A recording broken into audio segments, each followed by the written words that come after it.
Ке ни се повторили 2019 кога имаше 3 смртни случаи од морбили и околу 2000 заразени.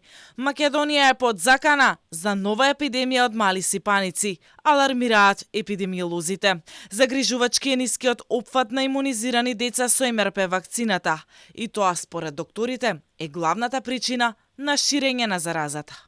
Првото што го очекуваме е морбилите. За жал ни се случи пертусисот да влезе прв.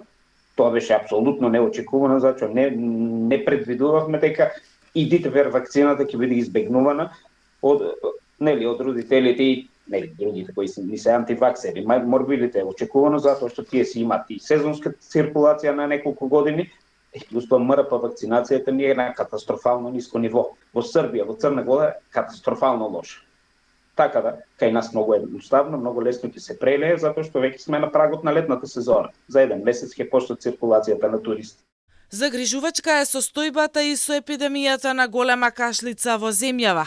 Расте бројот на заразени. Епидемиолозите предупредуваат родителите да не се коцкаат со своите деца и да ги имунизираат според вакциналниот календар.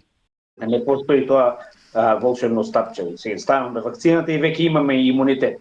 Значи, ние со вакцинацијата ствараме имуна меморија, меѓутоа и за имуна меморија треба време. Значи, 1 до 2 недели му е потребно на организмот да створи доволен титар на антитела кои ќе бидат заштитни. Тој да ќе створи некој антитело, може ќе ги детектирате ако ги измерите. Меѓутоа тоа се во недоволна количина за да дадат заштита на детето од болест.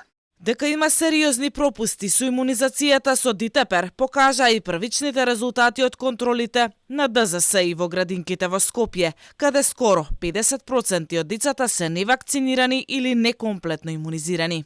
Едномесечно бебе е најмладиот пациент заболен од голема кашлица. Новороденчето нема тешка клиничка слика, но мора да биде под лекарски надзор поради возраста. Добило пертусис пред да ја започне вакцинацијата согласно задолжителниот календар, каде првата доза на дитепер е предвидена на 2 месеци по раѓањето. До сега во главниот град има повеќе од 230 случаи на пертусис.